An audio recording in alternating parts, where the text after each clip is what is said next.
Patrol members be advised. A street racer has just been reported eastbound past Diamond Park, requesting units to head up.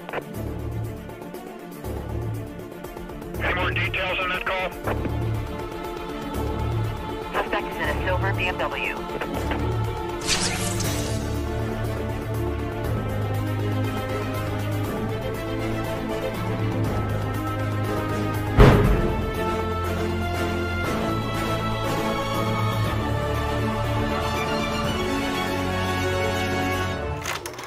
Marvel est au cœur de toutes les discussions depuis maintenant une décennie, et c'est compréhensible lorsque l'on regarde l'envergure de cette entreprise qui arrivera sur plusieurs générations à être le plus gros vendeur de comics avec son principal rival DC Comics. L'avènement de Marvel et de ses studios sera possible notamment grâce à la forte popularité d'un super-héros qui sera évalué comme aussi populaire que Superman et Batman, et il se nomme Spider-Man. La création du tisseur de toile sera le fruit de travail de plusieurs personnes, à commencer par Joe Simon qui en fera un super-héros pour l'éditeur Harvey Comics avec les dessins de Charles Beck. Mais Spider-Man sera refusé par l'éditeur, alors Joe Simon transmet son idée à Jack Kirby pour concevoir ensemble l'homme araignée pour MLG Comics. Malheureusement pour Joe Simmons encore une fois, la série de comics s'arrêtera au bout de la deuxième édition, et c'est en 1961 que Jack Kirby rejoint Marvel et propose à un certain Stan Lee un nouveau super-héros nommé Spider-Man, qui prendra forme sous les coups de crayon de Steve Ditko. La machine est alors lancée, et en 1962 apparaît le comics numéro 15 Amazing Fantasy, racontant la toute première aventure de l'homme araignée. Véritable succès lors de sa parution, le tisseur de toile intéresse grandement les plus jeunes lecteurs ainsi que les plus expérimentés, et ce sont des milliers de comics qui seront vendus durant l'année 1962, amenant Marvel à créer alors sa propre série de comics The Amazing Spider-Man. Il faudra attendre seulement 4 ans pour suivre les aventures de Spider-Man sur le petit écran dans une série animée de 3 saisons sur la chaîne ABC, avec Paul Soule comme interprète de Peter Parker. On s'entend qu'il fallait capitaliser sur le tisseur de toile, le phénomène de Marvel a le droit à son premier film en prise réelle en 1977 avec le film The Amazing Spider-Man, réalisé par Herbert Swackhammer, Don McDougall, Ron Satloff et Dennis Donnelly. Il met en scène Nicolas Hammond dans la peau de l'homme araignée, dans ce film qui sortira à la télévision aux États-Unis et dans les salles de cinéma en Europe. D'abord tourné pour être un téléfilm pilote sur une nouvelle série télévisée sur le super-héros, celui-ci attirera pas moins de 700 000 spectateurs en France, mais cela ne convaincra pas Stan Lee qui trouvera son super-héros préféré assez mal représenté dans ce costume simpliste et quelconque. Les comics continueront de se vendre à grande échelle, mais alors que Superman, Batman et Blade cartonnent au cinéma dans les années 80 et 90, Spider-Man n'aura quant à lui aucune autre adaptation digne de ce nom, et cela depuis 24 ans après la sortie de la série du Spider-Man japonais en 1978, diffusée sur TV Tokyo. Après une bataille juridique entre plusieurs sociétés de production, les droits de Spider-Man seront obtenus par Sony qui officialisera le retour du héros phare de Marvel au cinéma pour l'année 2002. Avec aux commandes Sam Raimi, qui était jusque-là en compétition avec James Cameron pour le poste. Seront ensuite annoncés les noms de Tobey Maguire dans la peau de l'homme araignée, Kristen Dunst dans le rôle de Mary Jane, James Franco en Harry Osborn, et bien évidemment Willem Dafoe sous le casque du Bouffon Vert. On y retrouve l'histoire de Peter Parker qui restera assez fidèle aux comics, où celui-ci sera piqué par une araignée génétiquement modifiée, lui procurant alors ses nouvelles capacités physiques hors normes et son Spider-Sense. C'est après l'assassinat de son oncle lors d'un carjacking que Peter se rend compte qu'il est plus ou moins lié à ce malheureux accident, et il mettra alors ses nouveaux pouvoirs à profit en traquant l'homme qui a tué son oncle, mais c'est après une remise en question que Peter Parker deviendra Spider-Man, le justicier de New York. Ce qui est intéressant dans l'adaptation de Sam Raimi, c'est de voir l'impact qu'aura le costume de l'homme araignée sur son protagoniste. Introduit comme étant un jeune homme très intelligent et en avance sur son temps, il n'en reste pas moins une personne maladroite, en manque de confiance, qui aura du mal à se faire une place au milieu de sa classe, et plus particulièrement aux côtés de la femme qu'il désire, Mary Jane Watson. Ce n'est que lorsqu'il se fera piquer par cette araignée génétiquement modifiée, et qu'il se sera entraîné à utiliser ses nouveaux pouvoirs, qu'il confectionnera lui-même sa tenue, qui fera de lui un autre homme.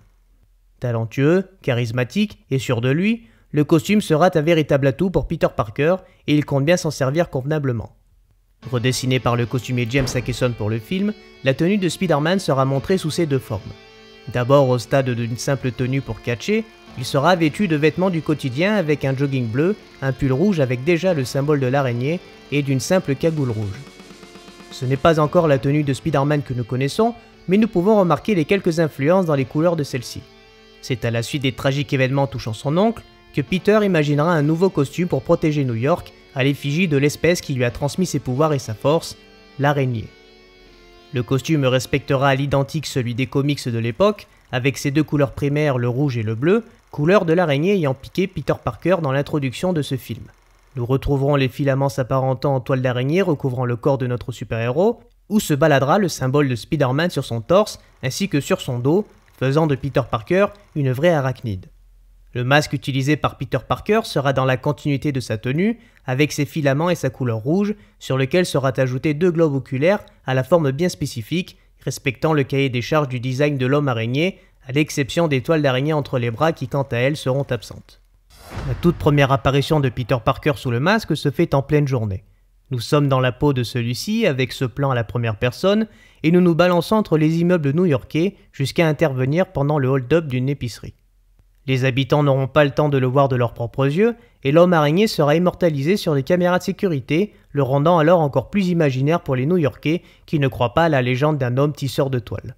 Spider-Man sera à la fois adoré et détesté par certaines personnes qui n'arrivent pas à décerner si le super-héros en question ne serait pas plutôt un anti-héros capable de dérégler la société. Et il faut dire que la presse ne va pas l'aider à se faire une place dans le cœur des habitants, car un homme qui ne montre pas son visage se rapproche plus d'un criminel que d'un héros.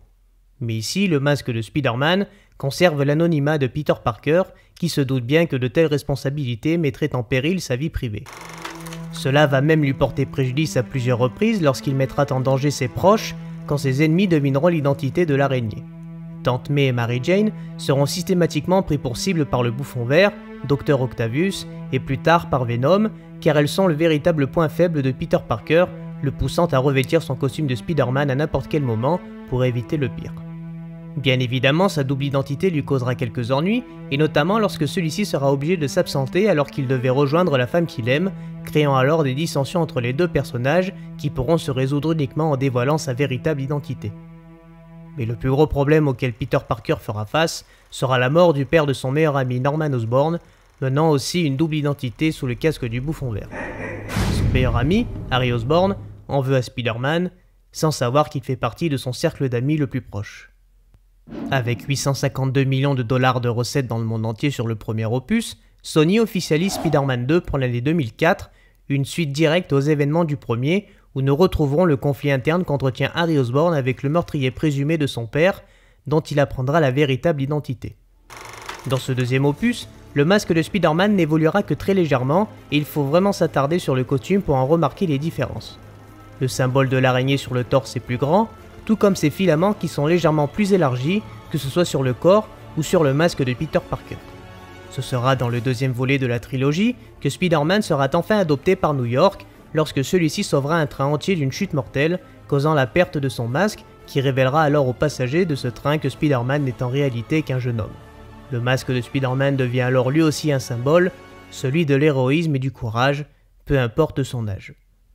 Il faudra attendre le troisième opus en 2007 pour voir un authentique changement, et non des moindres, le Spider-Man en tenue symbiote au cinéma.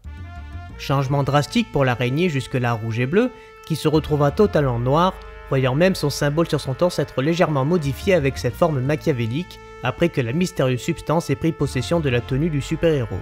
Une tenue noire déjà présente dans les comics des années 60, mais l'esthétique de celle du film respectera le design du costume porté par Tobey Maguire depuis le début de la trilogie. Ce Spider-Man noir sera en quelque sorte la version diabolique, voire même l'anti-Spider-Man, qui se comportera comme son propre anti-héros, changeant complètement la personnalité de quiconque portera le costume sur son dos, à commencer par Peter Parker, qui sera bien loin de l'homme timide et maladroit du premier film.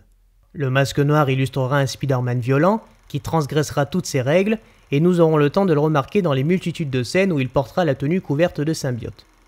Le contraste entre les deux versions de Spider-Man sera alors plus que visible lorsque Peter Parker revêtira sa tenue classique pour sauver son amie Mary Jane avec l'aide de son ami Harry Osborn qui avait enfin compris que Spider-Man n'avait pas tué son père.